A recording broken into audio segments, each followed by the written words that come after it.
Minha mãe conta até hoje que, tipo, eu peguei um terceiro lugar na natação, tipo, vamos supor, 50 borboleta. Eu chorava, eu não queria nem a medalha, tipo, terceiro lugar, nossa, que bosta. Pra mim era o fim do mundo. E eu assim, com o quê? 12 anos? E minha mãe, tipo, filha, pelo amor de Deus, você pegou medalha, parabéns, você subiu no pódio. E eu assim, mas eu errei. Eu fui muito... Não foi suficiente. Não foi suficiente, eu não peguei primeiro lugar, por que ela é tão melhor? Sabe umas coisas assim? E a minha mãe, tipo assim, filha, você tem tudo pra conseguir, na próxima você vai atrás, tal. E eu assim, tá horrível, eu odiei.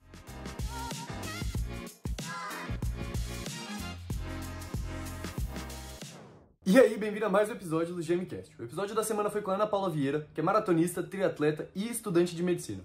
Ao longo do papo a gente passou por vários assuntos relevantes para quem é do universo do esporte, como por exemplo o início dela na natação, o início dela na corrida, como ela começou no triatlon, as primeiras provas que ela fez, as provas que ela tem feito atualmente e o que ela pretende fazer mais pra frente. Antes de começar o episódio, eu também não posso deixar de falar sobre a Zila. A Zila é a minha startup e a gente ajuda negócios fitness a converterem mais pelo WhatsApp. Vamos dizer que você é uma clínica de nutrição ou fisioterapia ou box de crossfit que tá rodando uma campanha de Facebook Ads ou Google Ads e tá caindo uma série de leads ali no seu WhatsApp. Esses leads precisam ser atendidos por um humano, mas a grande questão é que se esse humano demora mais de 5 minutos para responder esse lead, a chance de conversão já diminui em 8 vezes, ou seja, 800%. A Zila é uma inteligência artificial que responde essas pessoas instantaneamente como se fosse um vendedor. Ela é treinada com todas as informações do seu negócio e pode ir desde responder as primeiras perguntas de um lead vindo de campanha de marketing até marcar um primeiro agendamento, por exemplo, de aula teste. Se você tiver interesse, me manda uma mensagem por Instagram, eu te apresento a Zila e a gente vê se faz sentido para você. E por fim, se você estiver vendo isso pelo Spotify e curtiu o episódio, não esquece de dar 5 estrelas porque me ajuda demais. Feita essa introdução,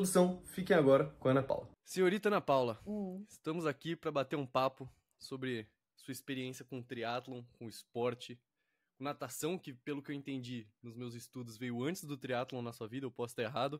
Vi inclusive você nadando no Nilo e a gente vai falar sobre isso, mas eu pensei, pô, não tem crocodilo no Nilo? Mas antes disso, vamos lá. Quem é você e como que você começa a sua vida como atleta? Tá. Meu nome é Ana Paula Vieira de Oliveira, eu tenho 24 anos, né? No esporte, assim, desde que eu me conheço por gente, eu tô na natação. E desde pequenininha mesmo, eu sempre fiz. Meus pais, eu sou filha única, né? Meus pais trabalhavam tempo integral, então eles tinham que acabar me colocando em esporte, me colocando em atividade para eu não ficar sozinha em casa, né? Então, para não ficar dependendo de alguém cuidar de mim e tal. Então, eles me deixavam de manhã, assim, na escola e faz esporte, vai na aula, faz atividade em inglês, tudo que tiver para fazer para eles... Sair de casa cedo e voltar para casa à tarde. Exato, para fazer o horário de trabalho deles. Então, desde criança eu estive na natação. Cheguei a fazer algumas outras coisas, assim. Cheguei até a fazer futebol. Mas foi uma fase muito curta e muito rápida, assim. Mas a natação sempre esteve presente, é a coisa que eu mais gosto de fazer até hoje, até por isso que a gente se encontrou hoje na piscina, porque realmente se eu pudesse, eu nadaria todos os dias. Então começou lá, desde pequena mesmo, e trouxe esse hábito até hoje. Entendi. Então, você começa na natação, tem uma fase curta de futebol, mas natação sempre tá ali com você. Inclusive, eu acho que toda criança fez natação, da nossa geração, assim. Ou grande parte das crianças fizeram natação por obrigação, tipo, pelos pais obrigando. Pelo menos pra mim foi assim. Mas eu não gostava, diferente de você. Muita gente faz e eu acho que é um ótimo esporte para começar, assim, para se desenvolver, sabe? Eu acho um exercício muito completo, né?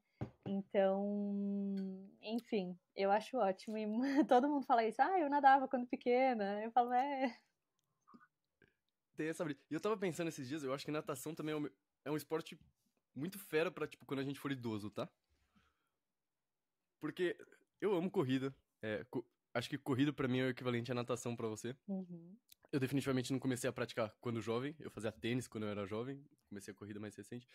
Mas esses dias eu tava pensando, cara, eu tenho 3 anos de corrida e 2 lesões, tipo, meio sérias. Se a gente leva isso pros próximos 30 anos, pensando em probabilidade e estatística com a minha cabeça de engenheiro, eu tenho a impressão que eu não tenho um futuro muito próspero, entendeu? Mas natação eu sinto que pode me acompanhar por mais tempo. Mas, antes da gente entrar nesses assuntos específicos, a gente tá só na natação por enquanto. Tem mais 2 esportes que a gente precisa entender na sua vida de triatleta. Da onde que te motiva a deixar de ser só uma nadadora e passar a ser uma ciclista e corredora junto? Então, eu nadava e aí, lá pelos meus 14 anos, meu pai e eu, a gente começou a frequentar mais o Ibira, a gente ia caminhando, e aí eu via as pessoas correndo e eu falei, quero tentar. E aí meu pai falava, vai correndo, eu te espero aqui, tenta, vai tentando. Aí eu corria um pouco, andava, corria um pouco, andava, até que um dia eu consegui fazer aquela volta de 3 quilômetros correndo, e foi isso, era só. Mas eu não tinha regularidade nenhuma, era tipo, vamos no domingo, e fazia essa corrida só no domingo, sabe? Mas eu falo que eu comecei a correr há 10 anos atrás, em 2014 mesmo, porque foi ali que eu comecei nesse corre-anda, não era com frequência, mas eu considero que ali já estava me tornando uma corredora. Entendi. Isso é bem raro, né? Você tem consciência que correr era punição. Pelo menos no tênis, que é de onde eu vi, eu cresci na quadra de saibro, né? Eu sempre conto isso. Pra mim era punição. Quando eu perdia um ponto, quando, sei lá, o professor fazia um jogo, quem perdia tinha que dar 10 voltas na quadra. Uma corrida voltada pra endurance, né? Não aquela corrida tiro. Uhum. Pra mim sempre foi punição, então é meio diferente que você decidiu dar a volta ali. É só porque eu via o pessoal mesmo, eu falava, nossa, que legal, assim, mas não sabia nada do movimento da corrida, de que a volta tinha 3 quilômetros, tipo, eu não sabia, porque eu não carregava o celular na época, não levava nada, tinha um relógio que era um cronômetro, que era do meu pai, que aí ele me emprestava, mas não sabia nada que eu estava fazendo, e aí a virada de chave mesmo na corrida foi em 2015 que eu fui para o intercâmbio. Eu morei 6 meses nos Estados Unidos, em uma casa de uma família americana. E todo mundo, quando eu estava me preparando para ir para o intercâmbio, todo mundo falou: olha, se envolve no esporte para fazer amizades, para você ter contato com jovens da sua idade e tal, não só na aula ali, né, mas para você ter contato com mais gente. E aí eu falei: é isso. Aí cheguei lá, eles têm aqueles negócios de temporada, né? Então eu cheguei no outono lá e tinha o cross country, que é basicamente uma corrida que não é o track, que não é na pista de atletismo. Então é uma corrida com alguns terrenos assim mais, você passa numas trilhas, aí corre no asfalto, tal.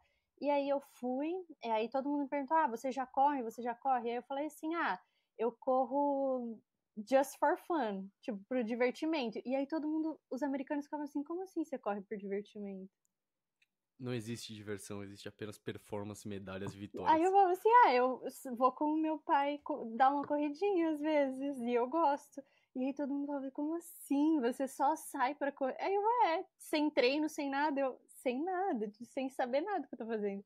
E foi ali que eu comecei a fazer prova, porque eu fiz várias provas pela escola, né, que eu tava, quase todo final de semana tinha alguma competição, tipo, de escolas, assim, lá é surreal, né, e aí eu participei, assim, e fui mandando bem, fazia treino todos os dias, mas não era todos os dias correndo, era quase todos os dias correndo, mas um dia lá de fortalecimento, assim, e eles eram muito unidos, tipo, toda quinta-feira tinha jantar de massa, na casa de alguém. Aí todo mundo comia. Na casa de alguém? Na casa de. Porque lá eles são muito unidos. Então as mães das meninas que correm querem tudo receber o time, sabe? Que da hora. Você ficou onde? Eu fiquei em Greenville, em Ohio. Uhum. Tá. É uma cidade zica, assim, acho que tinha, sei lá, 15 mil habitantes na época. É minúscula, é muito de. Muita plantação, acho que tinha de milho, assim. Era bem. Mas foi. Aí foi aí que eu virei a chave pra corrida. Voltei pra cá em 2016. E aí eu terminei meu terceiro ano do ensino médio aqui, mas voltei várias férias para lá, passei mais de um mês lá e depois que eu voltei eu comecei a fazer provas de corrida de rua. Eu comecei a pesquisar e a falar, nossa, tem um movimento aqui no Brasil que corre, porque até então eu nem sabia que tinha corrida de rua. E aí foi aí que eu nunca mais parei e levei a corrida mais a sério de querer treinar de dia de semana, tal. Entendi. Sabe uma coisa que eu acho muito doido? Isso que você tava falando, o movimento da corrida. É bizarro pra mim, porque eu era do tênis, até recentemente, tipo, até 3 anos atrás eu nem sabia que existia corrida, nunca tinha corrido. É bizarro pra mim pensar que o movimento da corrida, ele é muito antigo. Tipo, na década de 70, tipo, ele já existia, assim. Eu tava conversando com uma galera que a primeira planilha deles era na revista, sabe? Revista O2. É muito louco pensar que é tão antigo, assim. E aí, por exemplo, você falando, o movimento da corrida no Brasil em 2016. Eu nunca tinha parado pra pensar que, pô, já existia. E já era, tipo, Gigantesco. grande, Provas assim. lotadas. Sério, eu fiz aquela maratona Bizarro. de SP, maratona internacional, né? Nossa, na Sei. época, eu acho que era 8 quilômetros, era caixa, os patrocinadores eram caixa e fila, eu tenho a camiseta até hoje. Tipo assim, e era gigantesca, foi uma prova gigante na época, e hoje, sei lá, não sei se triplicou, mas hoje tá maior ainda. Bizarro. Talvez seja a nossa impressão, porque naquela época eu imagino que era muito raro gente da sua idade correndo com você. Provavelmente você corria a prova, você ganhava tudo, porque não, tipo, tinha outras 2 meninas na categoria, no máximo, assim. Não, naquela época, mas até hoje, se você pega o 70.3 Ironman, assim, eu vejo que está crescendo as meninas de 18 a 24, mas mesmo assim, comparado ao 25 a 29, 30 a 34, é muito diferente. Mas está crescendo, os mais jovens estão acordando, o pessoal de 18 anos já está querendo... Eu acho que a gente, inclusive eu acho que a gente como criador de conteúdo tá ajudando, assim, nesse movimento. Sim. A impulsionar a galera. Eu realmente tô vendo bastante gente na faculdade ou prestes a entrar que já tá correndo e tal. Porra, na faculdade eu não tava pensando muito em esporte, não, mas aí foi uma brisa meio minha, assim. O que também é super válido, curtir a faculdade. Eu curti bastante, assim, principalmente meu primeiro ano que eu entrei, né, na medicina, tal, curti, acabava indo pra festa, tal, mas tipo, era assim, festa quinta-feira, até meia-noite e pouco, e aula sexta. Mas curti meu primeiro ano, mas hoje eu não me vejo mais fazendo isso, porque... Mas curti, e nesse meio tempo eu já fazia triatlon, tipo, já fazia prova sprint, sabe? Treinava todos os dias natação com a faculdade, então... Mas dá pra dar uma equilibrada e uma conciliada no fim. Meu primeiro ano de faculdade eu fazia umas coisas tenebrosas, porque eu não tinha esporte, né? Eu tinha parado de jogar tênis na época, tava com meus joelhos zoados, eu tive uma tendinite nos 2 joelhos e eu fiquei puto com o esporte na época, eu só meio que abandonei, assim. Isso e outros vários motivos. E aí eu não praticava mais nada, eu só fazia academia 2 vezes por semana pra não ser sedentário. E, porra, era papo de quinta-feira até 3 da manhã no campus e aula 7h30, assim. Chegava bêbado nas aulas com frequência. Puta, era divertido. Não, nesse ponto eu nunca cheguei. Você nunca chegou Não. Chegou loucaça numa aula, assim, capotou, assim, na frente do professor? Não, eu não bebia. Assim, eu não bebia até, sei lá, uns 2 anos atrás que eu comecei a tomar vinho, mas aí eu paro por aí. Eu tenho um professor, ele era muito chato. Tipo, eu não vou citar o nome dele porque talvez alguém conheça, mas ele era muito, muito, muito chato. E aí ele falava assim, ó, eu não quero que ninguém encoste no celular na minha aula e ninguém durma na minha aula. Não quero ver ninguém com a cabeça baixa. Já era. Um dia eu cheguei na aula desse cara e eu tinha saído pra jogar... Olha que loucura. Eu tinha saído pra jogar futebol com os meus amigos. Só que é uma competição de bichos que todos os bichos da bateria, que eu fui da bateria, jogavam bêbado. Então pensa que o jogo era às 9 da manhã e a gente precisava jogar bêbado. Meu Deus. Então a gente começou a beber tipo 7. Inclusive, o corote às 7 da manhã tem um gosto muito diferente, tá? Não sei se você já bebeu isso na sua vida. Se nunca bebeu, não faça muita questão, mas 7 da manhã ele tem um gostinho diferente. E aí eu cheguei na aula desse cara, que era às 11, depois do jogo, e ele era muito chato. Eu lembro de chegar cambaleando, eu falei assim, puta que pariu, melhor nem entrar nessa aula. Eu sentei numa mesa que não existia. Tipo, tinha duas fileiras e tinha uma mesa no meio, assim. E por algum motivo eu decidi sentar ali. Então eu já tava errado por definição, eu já sabia que eu ia me fuder por definição. Dá 15 minutos de aula, meus amigos falam que eu simplesmente, tipo, apago, assim. Eu caio com a cabeça na mesa e começo, tipo, quase roncar, assim. E eu tava loucaço roncando. Eu não sei se ele brigou comigo, porque eu sinceramente não tenho muitas memórias desse dia. Mas essa é uma breve descrição de como eu era na faculdade. Só que você tá falando que você aproveitou o seu primeiro ano de faculdade, mesmo sendo triatleta, e a última informação que eu tinha era 3º ano que você tava correndo. Aí, em algum momento, entrou uma bike. A bike, ela entrou em 2017, quando eu tinha me formado, quando eu estava fazendo cursinho para entrar na faculdade. Eu já pedalava aos domingos, pegava, ia na ciclovia, na ciclofaixa, ia até a Paulista, ia até o Pacaembu, voltava para casa, mas até então tinha uma Calói, aquelas com cestinha na frente, sabe? Perfeito. Pedalava também só porque eu gostava. Porque os meus pais sempre incentivaram muito isso, sabe? Então, meu pai também gostava de pedalar e ia. Ele gostava de caminhar no parque, aí eu ia também. Aí foi aí que eu acabei correndo. Então, aí em 2017 eu falei, acho que tô querendo juntar útil ao agradável aí, então eu já corro, já nado, já tinha feito umas provas de aquatlon, então fui para Santos, o aquatlon você nada e corre, né? Então já tinha feito, sei lá, 1.500 nadando, 3 correndo. Então eu falei, quero começar o triatlon. Aí, antes de pegar bike e tal, eu e meu pai, a gente foi assistir uma prova em Pirassununga, tem até hoje essa prova, para ver como é que é o triatlon. Então a gente foi 6 horas da manhã, hora dos atletas, assim, a gente foi, vamos ver como é, como que eles fazem. Aí a gente viu eles nadando, pedalando, correndo, a chegada, tudo, a gente assistiu, eu falei, acho que é isso mesmo que eu quero fazer e tal. Aí pegamos uma bicicleta de estrada, né? E aí comecei a pedalar, aí fiz sprint, fiz meio Iron. Isso. A gente vai explorar, é isso não, a gente vai explorar isso aí a fundo. Mas antes da gente explorar essa parte a fundo, você tinha alguma inspiração no triatlon? Porque, tipo, triatlon, se corrida não era muito conhecido pra gente da nossa idade até recentemente, triatlon menos ainda, né? Então, você tinha alguma inspiração? Algum tio, algum parente, alguma pessoa que você seguia no Instagram? De onde que veio isso de vou fazer um tri? Não tinha ninguém. Quando eu comecei a falar de triatlon, assim, eu realmente não sei de onde surgiu. Se eu vi a Luciana Haddad, né, médica, ela maravilhosa, não tem nem o que falar dela, super inteligente. Eu acho que eu vi alguma coisa dela, assim, no Instagram, mas não era nada que eu seguia afinco.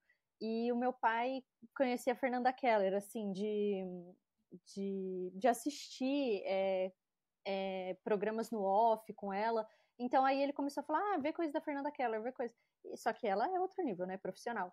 Mas aí eu comecei a ver, então no começo não tinha muito, eu não era muito ligada, não, a ninguém do Instagram, não sei muito bem de onde veio, eu acho que foi pesquisando, tipo, nossa, dá pra juntar natação com a corrida, que legal, nossa, dá pra juntar bike, colocar bike aí no meio, então foi mais ou menos assim, acho que mais fuçando em provas, tal, do que olhando qualquer pessoa, porque eu não era muito ligada no Instagram nessa época, não.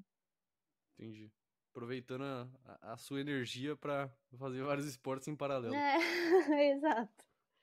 E o seu pai, ele tá bem presente, assim, nas histórias. Ele é atleta? O que seu pai faz? Ou ele é um grande motivador? Assim, ele tá muito presente porque ele sempre gostou, assim, sempre apoiou muito a minha mãe, por mais que ela é da yoga e do pilates, tudo dela é calmo e tranquilo, é tudo à base do diálogo, sabe? Tudo muito. Então, por isso que ela não esteve tão presente, porque ela não é muita corrida, assim, já arrastei ela uma vez ou outra no Ibira, vamos lá comigo, depois a gente toma um café da manhã, mas... Ela foi pelo café da manhã, tá? Exato. Só pra deixar claro que eu faço isso com meus amigos, alguns amigos que não correm também, eu falo, não, vamos, a gente toma um brunch. Exato.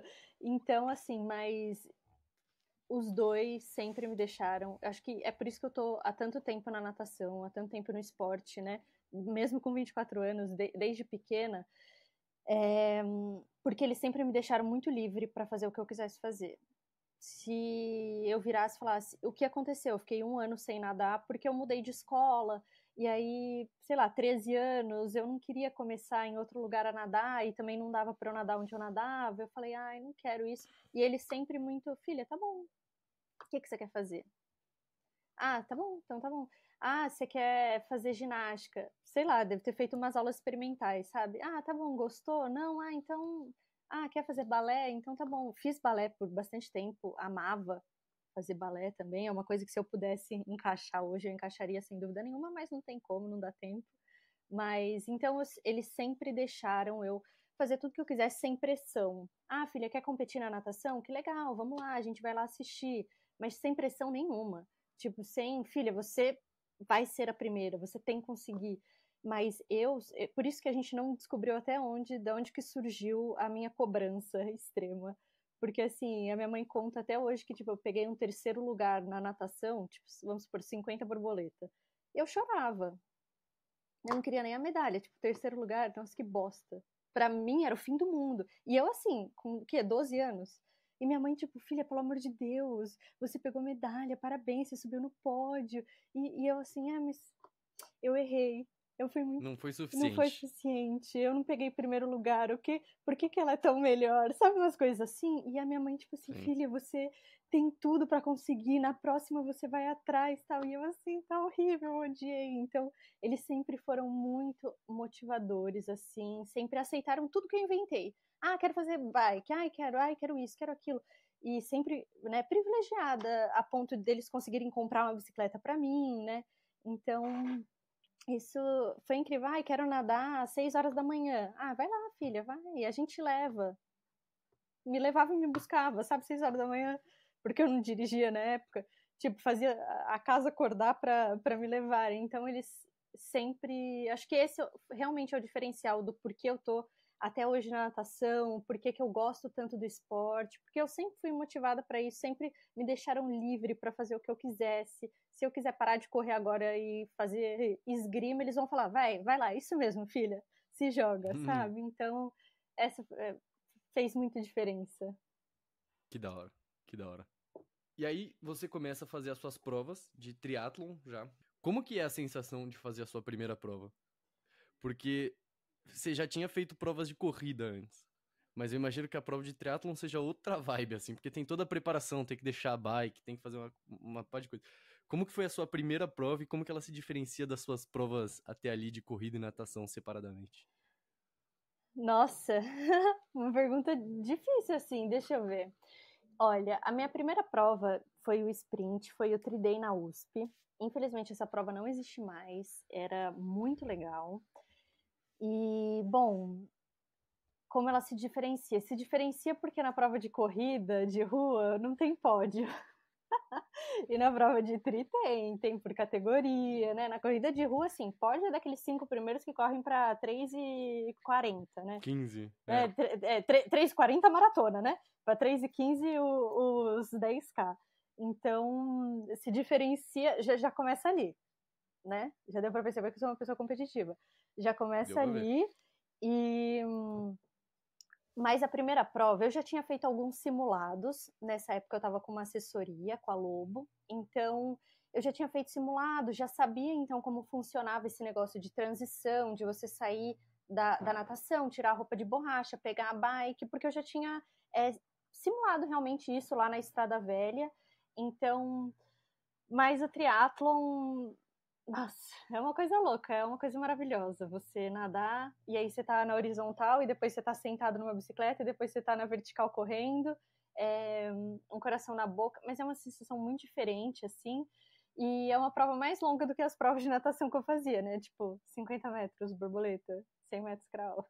Então, a duração, você tem que ser muito... não é maduro a palavra que eu quero falar, mas assim, você tem que controlar bem para você conseguir terminar bem, porque é uma prova longa, mais de 1 hora, sei lá, um sprint, 1 hora e tanto, tem o olímpico, então é controlar ali suas intensidades. Coisa que na natação, 50 metros, tipo, sei lá, é muito mais rápido, são segundos. É. Ainda mais se for, tipo, em uma piscina olímpica, é só uma ida, né? Exato. Só uma ida, é só chegar do outro lado. Inclusive, eu tava na natação agora, eu tô arrebentado, tá? Não sei se a gente fez o mesmo treino, eu imagino que não. Mas tinha uns 50 metros pra fazer, que era 25 bloqueado, 25 livre.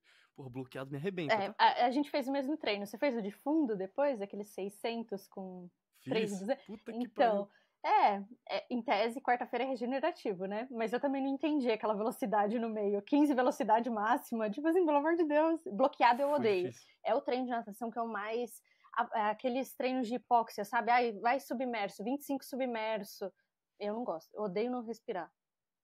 É duro. Inclusive, vamos contextualizar. Pra quem não tá aprendendo ainda, ou tá começando na natação, ou não faz natação ainda, tá só na corrida ou na bike, que é um treino bloqueado? Explica para as pessoas qual que é a graça desse treino. A graça desse treino é, por exemplo, 25 metros. Você atravessa a piscina nadando crawl, só que sem respirar. Você não vira a cabeça em nenhum momento para respirar. Então, é bloqueado.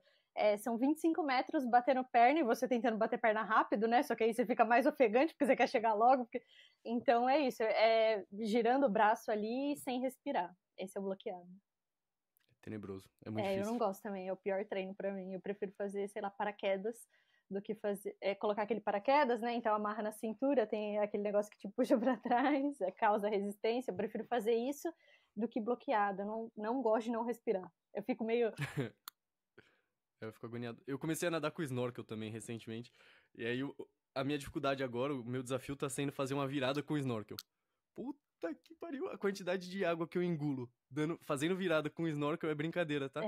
Pra quem não sabe o que é isso, snorkel é aquele negócio que os mergulhadores usam, mas dá pra usar na natação também, um snorkel frontal, que ao invés de sair lateral, ele sai em direção ao seu nariz pra cima. E a virada é uma cambalhota que você dá na parede pra virar pro outro lado. Só que com snorkel você tá respirando pela boca. E aí quando você dá a virada, entra água no snorkel. Então você tem que segurar o suficiente da respiração pra na hora que você sobe na água, você cuspir a água e voltar a respirar. Porque se você não cospe a água e tenta respirar pelo snorkel sem cuspir a água, meu irmão, você vai engasgar.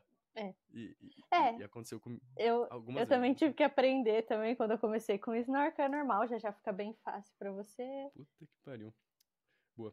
Gostei dessa sessão pausa, essa mini discussão sobre o nosso treino de natação hoje. Vamos voltar pro seu triatlon. Então, a sua primeira prova foi emocionante ali, porque você estava saindo de provas mais curtas, 50 borboletas, 100 crawl. E imagino que na corrida você fazia 5K, 10K. Isso. E aí você entra num sprint que combina os três. Uhum. Quando você sai de modalidades individuais e começa a fazer o triatlon, a sua rotina, imagino que ela mude bastante. Muda. Mas eu queria só falar um negócio antes. Eu fiz uma meia maratona em 2017. Ah, então você já tinha uma meia na conta. Isso, já tinha uma meia.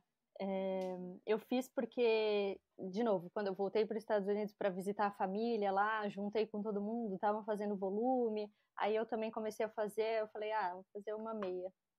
Foi isso, quando eu voltei de lá. Então você já tinha, tipo, endurance, assim, não era tão só 50 borboletas, sem crawl, você já tinha a endurance. Uhum. Mas, querendo ou não, rotina completamente diferente, fazendo os três pra, tipo, ganhar volume.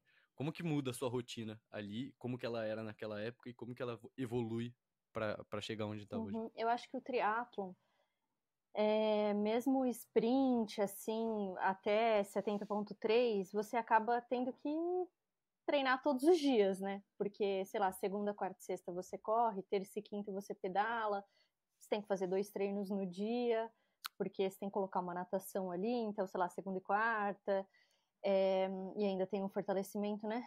Pra não machucar. Então, tem que colocar ali pelo menos, uns 2 dias de fortalecimento. Então, acho que o que a rotina mudou é a organização. Então, de ter tudo organizado. O que eu vou fazer hoje? De ter, vou fazer antes da aula, vou fazer no almoço. Então, essa necessidade de se organizar muito mais, porque você tem treinos a entregar e também porque eu buscava performance, né? Então, eu queria melhorar ali nos meus tempos do triatlon, então requer uma organização. Entendi. É bem complicado. Inclusive, essa organização, na minha rotina mesmo, eu não sou triatleta ainda, eu nado e corro, mas já tá ficando complicado, assim. Tipo, eu tava nadando às 6 da manhã, hoje eu fui às 7, eu literalmente não consegui tomar banho desde que eu cheguei, assim. Eu voltei correndo, já liguei o podcast. Então, tipo, roupa da piscina ainda. Então, esse tá sendo um desafio pra mim ainda, a organização de encaixar. Hoje eu tenho feito 5 treinos de corrida e 2 de natação na semana, né? Idealmente. E pra mim é muito difícil. As rodagens de bike são muito longas? Tipo, como que você encaixa isso? Porque eu sei que dá pra fazer muita coisa em casa. Então você pega 3 horas ali de rodagem na bike de noite em casa. Mas é um bloco na sua agenda. Como que você encaixa isso vivendo? Quando eu tava em preparação, o último 70.3 que eu fiz foi de Maceió. Então eu vou falar desse ciclo que é o que mais recente, que foi em 2022. Eu treinava bike, assim, terça e quinta antes da aula, de ir pro hospital, e era assim, 1h30 no máximo, porque na época eu treinava com o Ronaldo, da Espadoto, e assim, eu falava, não tenho um monte de horas para ficar treinando. Então a gente adaptava isso. Mas ali, ó, 1 hora, no máximo 1h30, deu super certo. Eu acho que as rodagens acabam ficando mais pro final de semana, isso é bem mais desgastante mesmo. Tipo assim, eu lembro que eu já tive um treino, tipo, pedala, sei lá, 100 quilômetros e corre 5. Então, e isso desgasta o dia. Esse foi um dos motivos também que eu quis tirar um pouco o pé do tri, porque é um volume grande, né? Então, você fica lá mais de 3 horas treinando, começa às 7, acaba sei lá que horas, para você chegar em casa, almoçar e ainda viver o sábado. Então, eu encaixava assim, dia de semana, o treino dificilmente passava de 1 hora, principalmente de corrida, e bike 1h30, e final de semana que era volume mesmo, aí 3 horas de bike e tal. Pancada. É realmente complicado. E ainda mais que você tá falando aula, aula, aula. E isso é um outro assunto que eu quero falar, que é como conciliar a prática e o estudo da medicina com o esporte. E também, depois disso, entrar um pouco em como que saber sobre o corpo humano se relaciona com o atletismo, né? O ato de praticar o esporte em si. Mas como que funciona hoje a sua rotina? Porque eu sei que médico, porra, tem que de vez em quando dar uma viradinha num hospital, fazer umas coisas assim. Você consegue conciliar bem a sua rotina com o esporte? Como que funciona isso? Principalmente hoje em dia, né? Não tanto no começo da sua graduação, mas mais hoje em dia que você já tá pro final. Isso. Hoje em dia tá pior, porque eu tô no internato, então a maior parte do tempo eu não tenho. Eu só tô fazendo estágio nos hospitais, assim. Então, no começo da faculdade foi mais tranquilo, porque eu tinha horário, assim, horários mais certos de aula, então eu sempre nadava de manhã e ou fazia uma corrida no almoço, ou fazia um fortalecimento, ou fazia spinning de manhã e, sei lá, fazia natação. Às vezes eu treinava com a faculdade também, então eu fazia natação no almoço. Então era mais fácil ter já certinho os horários que eu tinha. Então eu abdicava do meu almoço para comer uma marmita gelada rápida ali para poder treinar. Porque eu sempre gostei de ter a noite livre para estudar. Mas hoje, às vezes tem dias que eu abdico do treino, porque vira e mexe eu falo no meu grupo, né? Meu grupo de internato, a gente tem já teve que dar plantões de 12 horas, assim, então das 7 às 19, aí ainda é um lugar longe, tem tempo de deslocamento, mas eu sempre gostei de treinar antes, mas quando você entra às 7 e você tem um deslocamento ali de mais de 30 minutos, tem que acordar muito mais cedo, mas era isso que eu tava tentando fazer, então acordar ali, eu não gosto de acordar antes das 5, mas às vezes foi necessário para conseguir fazer o treino, e então eu sempre tento treinar antes de ir para os estágios, mas às vezes não dá, e aí eu treino de noitão, mas tem dias que eu falo, não, hoje não é um dia que eu vou treinar, por isso hoje eu tô bem mais tranquila com isso, já que por mais que eu tô correndo e buscando performance na corrida, eu me tirei um pouco da pressão de, nossa, preciso fazer todos os treinos, sabe, sou escrava de planilha, para tentar pegar mais leve comigo, porque é uma fase difícil, né, vou me formar agora, é uma carga gigantesca de responsabilidade. Realmente. Tá prestes a acabar e, porra, plantão de 12 horas e lançar um treino forte ainda, porra, vai ser ruim pro dia seguinte, vai ser ruim pro treino, vai ser ruim pra tudo. Exato. Mas realmente exige bastante maturidade pra fazer isso. É uma coisa que até recentemente eu não tinha, assim. Eu não dou plantão, mas, porra, frequentemente, sei lá, eu voltava do trabalho meia-noite. E aí eu tinha que estar no trabalho 8 da manhã no dia seguinte, ou 7 da manhã. Às vezes eu chegava lá cedo. Mesmo às vezes que eu tinha que chegar, tipo, às 9, eu acordava pro treino e falava, cara, se eu for treinar hoje, o treino não vai render. Tipo, eu não vou conseguir entregar muita coisa ali e eu vou trabalhar mal o dia inteiro, porque a pouca energia que eu tenho, eu forcei ali no gasto. Então, Exato. é complicado mesmo, balancear performance com autocuidado, né? Mas são fases também. Eu tenho fases de estágios um pouco mais tranquilos, então que eu consigo entrar um pouco mais tarde, aí dá para treinar mais tranquilo de manhã, não saio tão de noite. Mas o deslocamento em São Paulo acaba comigo, porque qualquer bobeirinha lá, seus 30, 40 minutos. E aí, pra você, sabe, sair às 19 horas, chegar na pista 8 horas, vamos supor, na pista de atletismo, 8 horas, fazer um treino das 8 às 9h30, vamos supor, né? Porque tem parada, tem, né? Tem as coisas, descanso, pegar água, não sei o que lá, 1h30 de treino.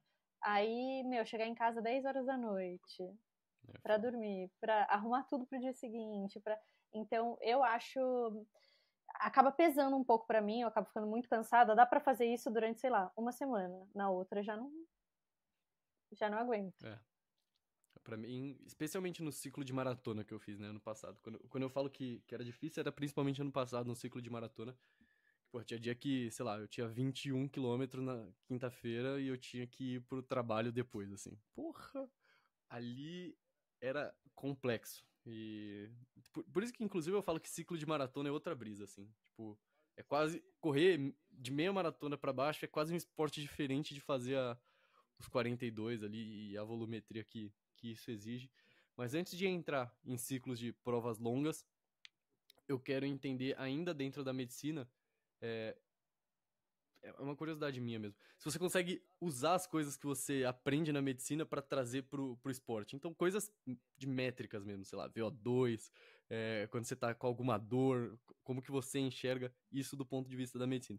E por que isso é uma curiosidade para mim? Porque, porra, eu estudei engenharia e minha ênfase era em nuclear.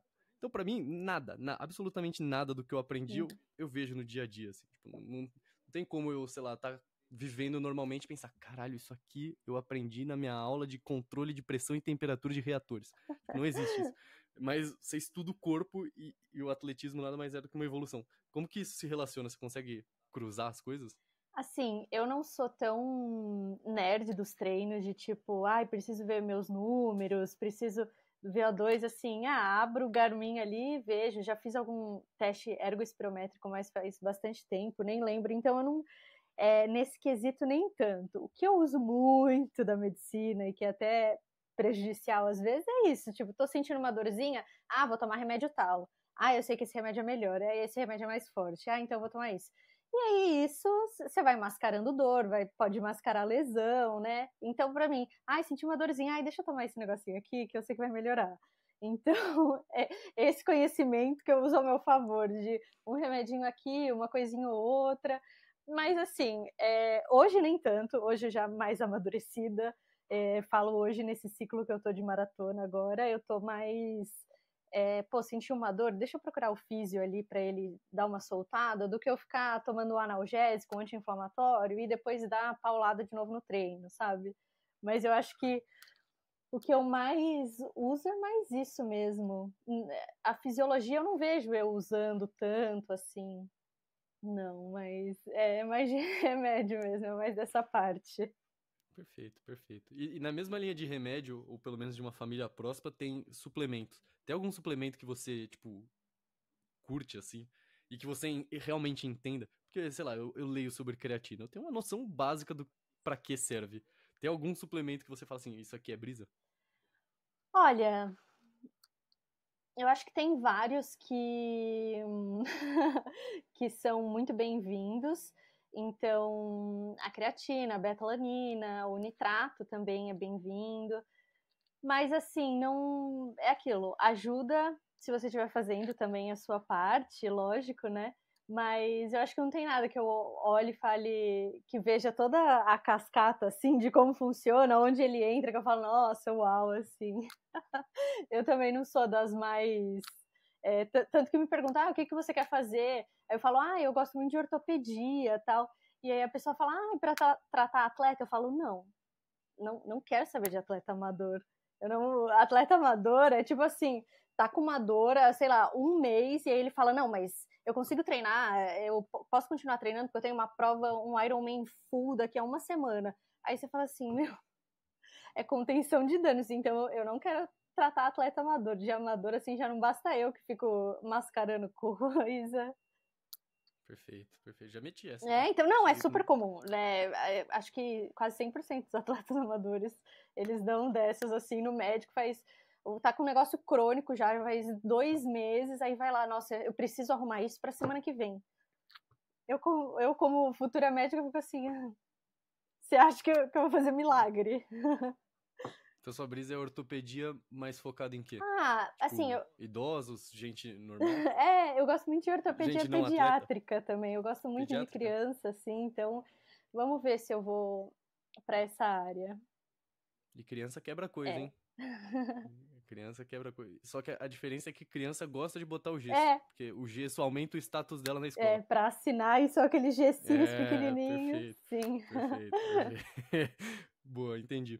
E agora entrando profundamente em ciclo de maratona, que é uma pancadaria, eu queria entender como que estão os seus treinos hoje. Se hoje você tem aumentado o volume de todas as modalidades em paralelo ou as modalidades que não corrida estão sendo suporte enquanto você aumenta o volume na corrida, como que está sendo a sua rotina de treino hoje em dia para isso? Hoje o principal treino é a corrida, né? Então não faço nada que atrapalhe ela. Então eu amo nadar volume, e agora que meu volume de corrida está diminuindo, eu fico menos cansada, dá uma vontade de virar e falar assim, vou meter uns 4.000 na natação, tal, né? Isso acontece. Mas, assim, a natação, ela vem como um suporte. Eu não tô nadando nem toda semana, mas, por exemplo, essa semana, hoje é quarta-feira, foi a minha terceira natação, porque eu tava com vontade de encaixar, eu vi que eu tava com tempo livre ali, mas semana passada eu acho que eu não nadei nada, sabe? Porque a prioridade é a corrida.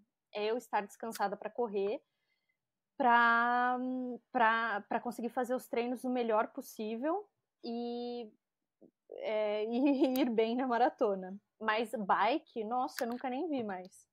Depois que eu entrei no ciclo, não fiz mais nenhum pedal, porque é um desgaste. Não existe isso, vou fazer 1h30 pedalando tranquilo em Z1 na ciclovia. Não.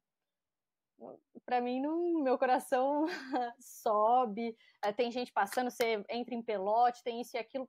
Não é uma forma de descanso, assim. Lógico que tem treinos regenerativos, mas a bike, pra mim, é muito desgastante, coisa que a natação não é tanto, e na natação dá pra você fazer, sei lá. Esses dias eu fiz um soltinho ali, tipo, 1.500 metros, batendo perna, fazendo costas, realmente mais tranquilo. Mas também é um desgaste, então eu tento dar uma segurada aí nas outras modalidades pra focar na corrida mesmo. Uhum. Eu tenho feito isso também pra maratona. Às vezes eu tô cansado, não vou pra natação, faço alongamento, faço algum tipo de regenerativo em casa mesmo, porque maratona é um bicho bizarro, assim. Maratona é muito duro. E a sua prova tá chegando. Como que você tá se sentindo em relação a isso? Hoje, que momento do ciclo que você tá? Eu vi que você passou por uns 30 bruto ali. Onde que você tá hoje? Como que tá esse finzinho? Bom, faltam 3 semanas, né? Então, essa semana, sábado agora, eu vou ter 16 quilômetros. Então, o volume já baixou, assim, consideravelmente. Na próxima, acho que são 12 quilômetros. Também baixinho ali para depois vir a maratona. Agora, realmente, já tá baixando tudo. Tô bem mais tranquila, assim, volume de treino. E tá chegando, né? Um friozinho na barriga. Minha segunda maratona. Então já sei um pouco ali do que esperar, provas diferentes, né? Então vai ser diferente, mas já conheço a distância, pelo menos. Isso é uma coisa da maratona, tipo, a distância assusta. Pra gente que já corre bastante volume, a meia não assusta mais tanto, assim, tipo, 10K não assusta a distância. 42 assusta a distância. Assusta. É foda. Eu fiz um só por enquanto, aqui em São Paulo.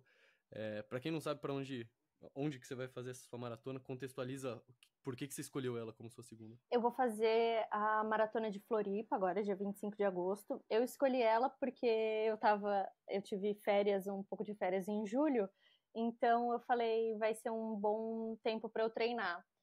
E também agora eu tô em um estágio um pouco mais tranquilo, que é de UBS, assim, então o UBS tem horário para começar e horário para terminar, né? Não é que nem emergência. Seu horário acaba às 19, mas aí chega alguma coisa e você tem que ficar. Então, o UBS é um pouco mais tranquilo, é mais regrado de horário, então eu consigo me organizar melhor para treinar. E foi basicamente por isso que eu escolhi. Queria fazer no segundo semestre cedo, né? Então não passar muito de agosto, para eu conseguir usar as férias a meu favor, porque se eu fosse fazer lá em dezembro, com formatura, com final de semestre, eu não ia dar conta. Ia ser insano mesmo. Ia ser muito ruim, ia ser muito dolorido, ia ser frustrante, aí eu Se for pra ser assim, eu prefiro mudar a data mesmo, por isso que eu joguei pra agosto agora, por uma estratégia de calendário da faculdade e minhas férias e tal. E falam que é uma prova bem bonita, né? Sim. Falam que é uma prova... Você vai passando em alguns lugares que são legais, assim, que vão acalmando a mente durante a dor que a gente sente. E na sua primeira maratona, você sentiu... Você chegou a bater no muro? Você conheceu o muro já? Como que foi isso pra você ali? Então, eu fiz ano passado, também em setembro, foi a Maratona de Buenos Aires. Eu também usei as férias ali um pouco a meu favor do ciclo, né? Por isso que eu escolhi também essa, a de Buenos Aires. E assim, foi duro a partir dos 33 ali, eu senti o baque. No 33 eu falei, nossa, a prova podia acabar aqui. Mas consegui continuar, eu estava com o Bruno, né? Então ele me levou até o fim, fez toda a diferença ele tá comigo, assim como na SP City, que eu fiz meus 32 como treino de luxo também. Nossa, deu uns 26 ali, eu falei, ai, podia, né? Podia parar aqui, né? Mas a maratona realmente, deu os 33, bateu um cansaço ali, uma fadiga, perna cansada, a mente também cansada, já tá, sabe? Mas deu tudo certo, foi lindo. É uma prova incrível, eu falo para todo mundo, assim, quem tem vontade de fazer e fazer fora do Brasil, né? Mas um fora do Brasil ainda perto, sem tanto esse negócio de fuso, porque eu também não tinha muitos dias para tirar, para poder, eu vou passar uma semana na Europa. Não, tinha que ser mais quase um bate-volta, assim, para fazer a maratona por causa da faculdade. Então, Buenos Aires é um destino incrível, é uma prova maravilhosa, com clima bom, plano, isso me importa bastante, isso eu levo bastante em consideração, então é uma prova maravilhosa. Eu senti o muro na minha maratona também. No 32, 33 foi quando começou. E eu acho que quem nunca correu uma maratona, ouve a gente falando isso e acha que o muro é parecido com, sei lá, o muro que você sente no... Sei lá, a dificuldade que você sente no 14 de uma meia maratona, quando você tá fazendo pressão. Mas é outro bicho, assim. O muro, bater no 33, assim, é uma falta de energia bizonha, assim. Eu lembro que pra mim era inacreditável que faltava, 9 quilômetros ainda pra eu fazer. Era bizarro. Eu falava assim, cara, eu não tenho força pra chegar naquela árvore, entendeu? Que eu tava vendo ali. É muito não foda. tem gel que você tome que ajude, não tem... Não dá, acabou assim, acabou. Rolou um cansaço ali, mas consegui, acho que até consegui fazer ali um progressivozinho nesse tempo, sabe? Mas, nossa, é puxado. Mas pra mim, acho que a distância ideal é 21K. Assim, que leva, que tem uma longevidade, que tem, sabe? Porque 42 machuca. Eu sinto, assim, 42 é uma coisa que não dá pra fazer por muitos anos, não. Tipo, sei lá, o Drauzio Varela é lenda, né? Tem jeito. O cara nem existe. Tipo, o cara tá correndo maratona com... Quantos anos ele tem? 80 anos? Eu acho que é por aí. Porra, muito louco isso, assim. Eu tenho um médico que fala assim, Gui, você tá ligado que com 40 acabou pra você, né? Aí eu falo, não, peraí, 40 não. Mas dentro do ciclo, uma coisa que eu sentia muito, principalmente chegando assim na prova, foi bode de corrida. Mais ou menos nesse momento que você tá agora do seu ciclo, pra mim, eu não aguentava mais, assim. Na verdade, um pouco antes, né? Principalmente nas semanas de pico, agora que você já tá em polimento, corte, pra mim foi menos duro. Você sentiu nesse ciclo de agora uma fadiga de corrida? Tipo, cara, eu não aguento mais esse esporte. Senti. Como que foi isso pra você? Descreve pra quem nunca viveu isso. Assim, no ciclo do ano passado, para Buenos Aires, eu não lembro de ter sentido isso, mas eu senti e eu até falei nos meus stories sábado agora que eu tinha um longo e que eu parei porque não estava gostoso correr. Então eu tava acho que sentindo esse bode. Só que não tava gostoso, assim, minha perna tava pesada. Eu falei, parece que eu tô carregando, sei lá, umas 3 de mim. Não tava fluido. Então é isso. Eu acho que veio bode com cansaço da semana, simplesmente não saiu. E aí eu até falei, isso quer dizer que eu sou fraca porque eu não consegui concluir o treino, ou é porque sou eu respeitando meu corpo?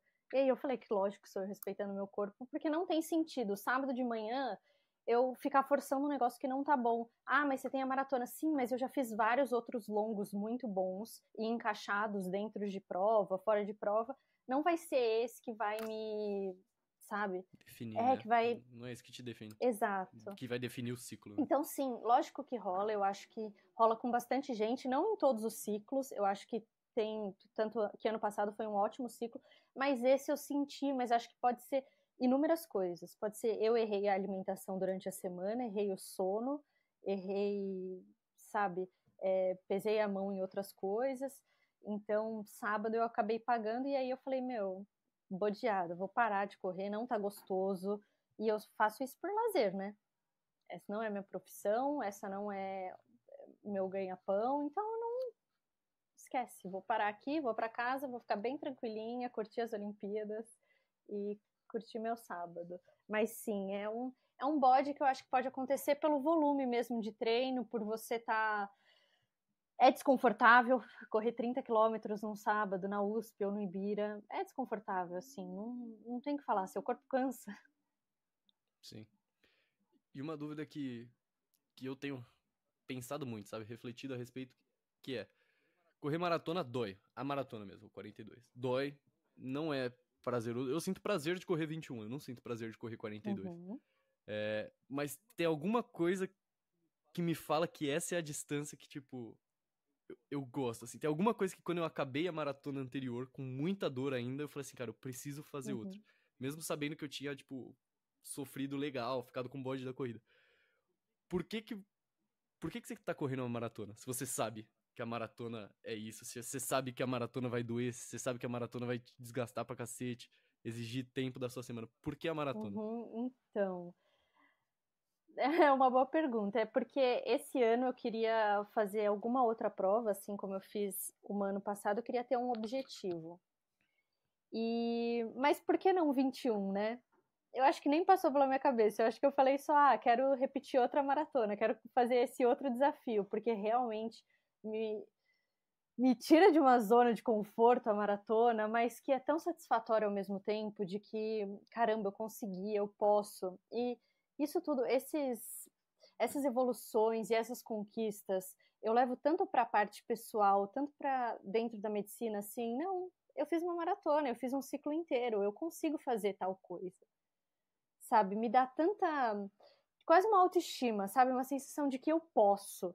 Então, acho que é por isso, acho que foi pelo desafio, de novo, de enfrentar um outro ciclo, enfrentar essa distância que é tão desafiadora, assim, para mim hoje. 21 já foi desafiador, e aí, por isso.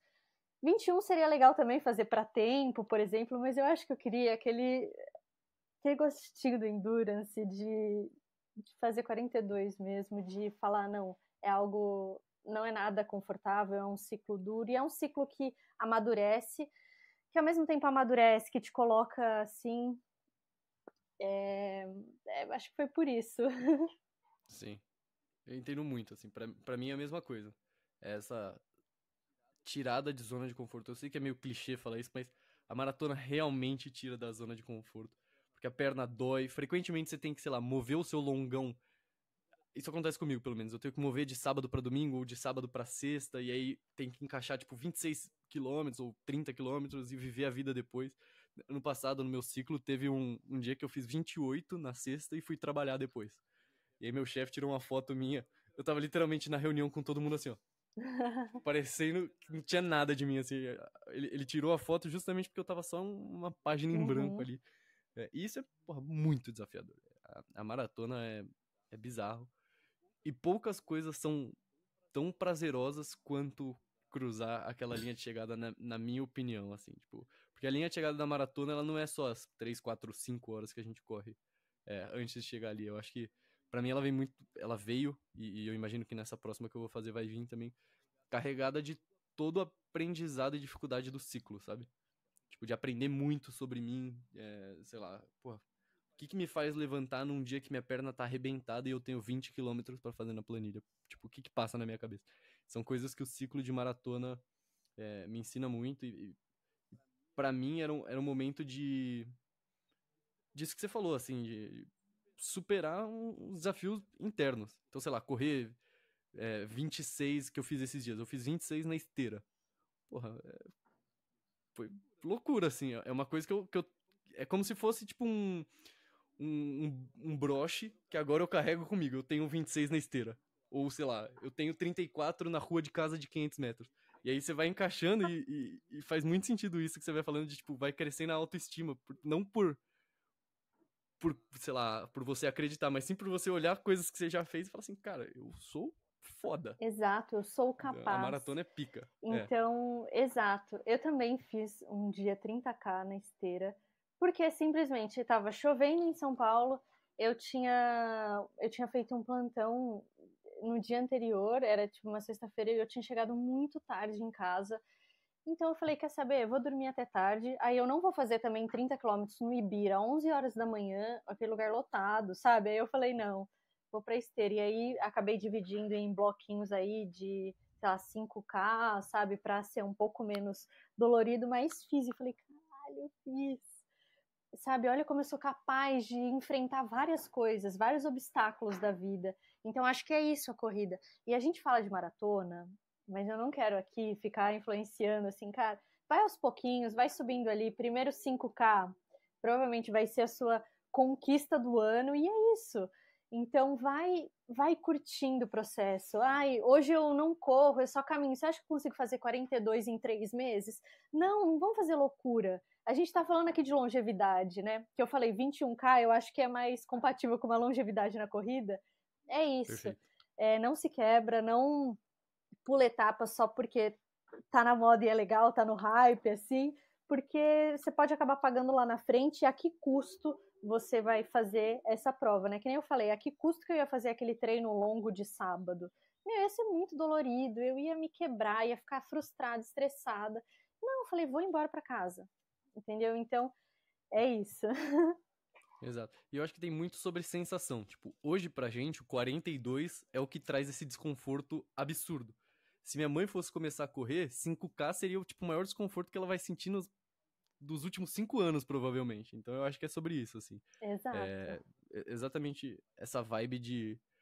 O desconforto de cada um é muito pessoal. Uhum. E aí, inclusive, eu já tô pensando nesse negócio de desafio, desconforto pessoal. Eu quero muito, depois da maratona, voltar pra piscina e fazer provas em piscina. E um dos meus maiores desconfortos, que é uma coisa que eu nunca consegui fazer e que eu acho que talvez eu queira como uma forma de desafio, além de abaixar meus tempos nas outras coisas, é tipo 200 metros borboleta, 100 metros borboleta. Cara, eu nunca fiz, eu nunca, sabe, talvez, quem sabe lá na frente esse não seja um outro desafio, sabe? Ao invés de correr o 42, uma maratona, aumentar essa distância, que eu acho que não tem sentido nenhum pra mim, por que talvez não fazer sabe, uma coisa que às vezes pra uma pessoa é tão simples, por mais que borboleta não seja, né? Mas assim... 200 borboleta. Entendeu? Não, eu acho uma loucura, sabe? Pra mim, 50 metros já é difícil, porque, porra, é um nado, assim. Então, tem inúmeros desafios que você pode se colocar, né? Isso que eu quis dizer. Tem várias coisas que você pode. Não precisa ser 200 borboleta, pode ser 200 crawl, pode ser 100 crawl. Boa. Sensacional. Acho que a gente tinha assunto pra ficar falando aqui por mais umas 8 horas e meia, mas precisamos encerrar isso aqui. Uhum. Então, muito, muito obrigado por esse primeiro episódio. Provavelmente vamos gravar mais pra frente. Acho que foi bem divertido, que a gente gerou bastante valor.